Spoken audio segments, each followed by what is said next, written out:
they lost their cap. So I just assumed they all kind of went hand in hand, and so I apologize that we didn't know we were violating our original. My issue with it is, if there's a site plan, right?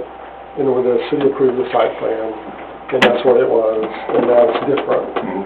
So in that original site plan, if it was drawn out to have a building and then a vending machine next to it, and I was on the council back then, we wouldn't approve it because it's unsightly like that. Right. I think most vending machines, when you see one, it's up under a roof, it's next to a building, it's not just standing out in the open like that. Just like if that building wasn't there, we wouldn't approve just a vending machine just to be out in the open, right. In the parking lot and stuff like that. So to me, it materially changes the site plan. I mean, obviously, because it's not in it. And so the thing to do would be to, since we wouldn't approve it the way it looks now originally, then I don't know why we would allow it to stay that way. Yeah. Nothing against size, and if you could expand the building to include that and make it look right, then that would be fine with me. But I just think it just doesn't look good. And it looks like an add-on, because it was an add-on. Right. And of course, the site plan says that if it's ever, you were talking about maybe closing it. I mean, if you did that, then the building would have to be removed, and then it'd have to be reestablished as a parking lot per the site plan approval. Yeah, the landlord he'd want the keys. Probably we would cancel the lease on the building, hand the keys to the landlord, and then he may try to lease it and have somebody come do a new site plan. I don't know how that works. That would be between him and you guys. But if you look at the picture next to the left of the water machine, that water vending panel that's on the wall, there's two of the water vending panels. Those are actually removable. So we would take everything out, remove the water vending panels, probably put plywood over that temporarily, give him the keys, and see if he can, obviously lease that out, and then, if it needs to be torn down, well, that would remain to be seen, but that temporarily, it wouldn't look real great, obviously. But he may be able to make it a snow cone stand real quick, I don't know. Who knows? It's got water, sewer, and electric in there, so, but it's limited on the space of what somebody could do with that, obviously. Right, and the one over here that you own has water and ice in the same building. Yeah, that's a larger unit. That one holds.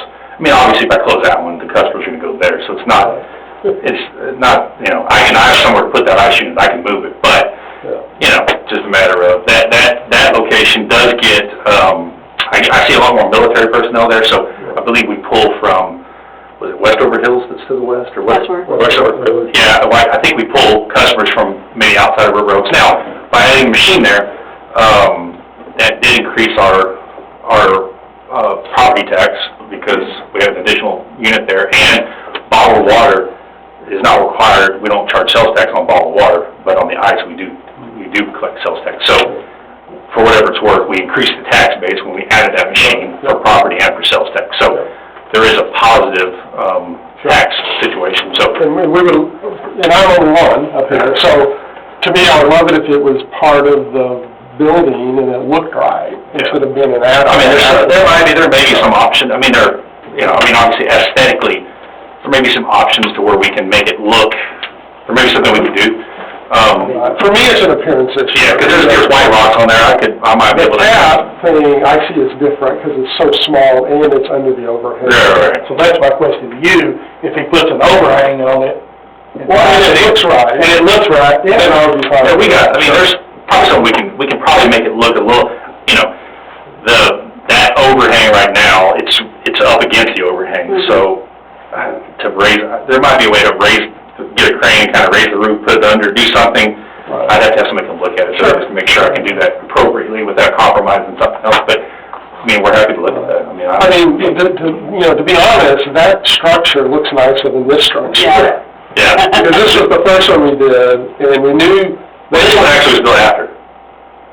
Yeah, I think that was first. Oh, I bought that. That's not my recollection. Well, I was here when it was done, but anyway. Yeah. That one didn't look like the pictures we saw. Right, and they didn't want to cover the the refrigeration units on the top of it even, you know, which are very unsightly. Right. And we said, look, you gotta do something, and they put those little barrier things up, which really don't look great, but it looks better at night. It covers the mechanical, yeah. Whereas this one has a nice roof over it. Yeah, there's no mechanical on the roof. And maybe that's the reason. Yeah, because it's just, everything's inside.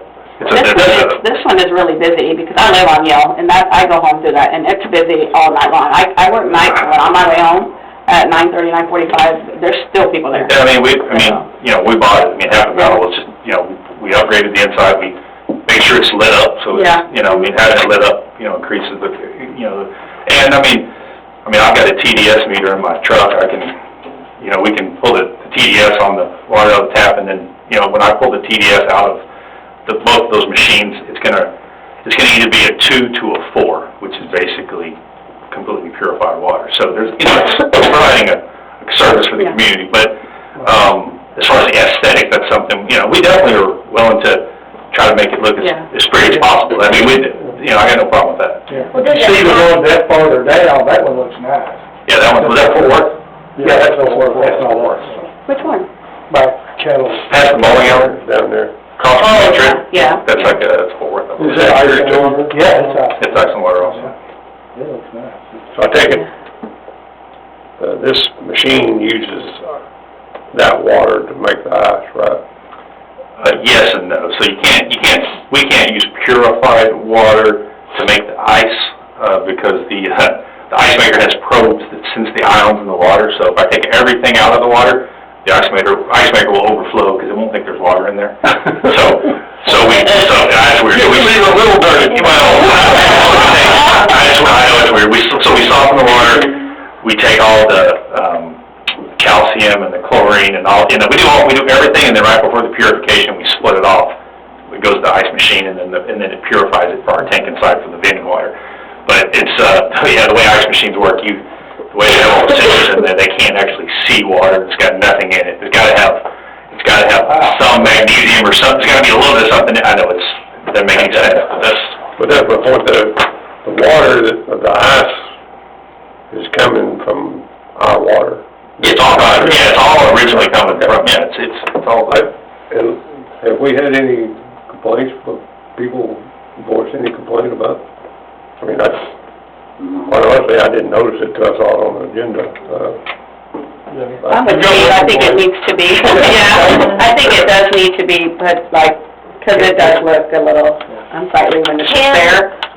Does it have to be in the front? Can it go around to the back of the building? I mean, if you go anywhere but the back, the problem with that shopping streets are really busy. It's always people parked behind there for the nail salon and the, You know, back into. yeah, so that's kind of I mean, it's possible to go on the front, but of course, people drive through there. I mean, you could go, it's got 4 corners, I could put it anywhere. You know, that's not, If you put it on this side, it's gonna be on the boulevard side. Right here, on this side, it's on Yale side. where it's, you know, right there's a parking place to the right, so people pull up and get their rides, and they're kind of, that way it keeps them out of where people are driving in and out of there. I think technically, since it was site plan approval back in '08, you would have to at least amend the site plan, which attorney can weigh in on that, but, I think that's right. So I might suggest you work with our staff on what, you know, assuming you want to try to adjust it. Yeah, and then what they think would be feasible through that site plan. Is it a site plan amendment? yeah, the site plan amendment, would we charge the fee for it? I mean, that's council decision. What's it take, what is the cost supposed to cover? Site plan's $200. Just your, the work, I mean, y'all looking at it? I mean, there's no notifications, right? Yeah, notifications and all go out on site plan. Oh, okay. Well, that'd be the reason to keep the fee is because there's a hard cost involved, yeah. But I mean, it's just $200. I mean, if you guys want to work with us, we're happy to pay the fee and just do whatever, you know, whatever you prefer, we can definitely, if you need to enclose that in slightly or do something to make it look more appealing from the street, we can definitely work with you on that. I'm sure that the rocks on the side of that building, I mean, we can get those rocks and make it match or whatever we need to do. I'm just curious, since you're in the business, So there's that one, you know, there's the two we have, and then the one in Fort Worth. Are those closer together?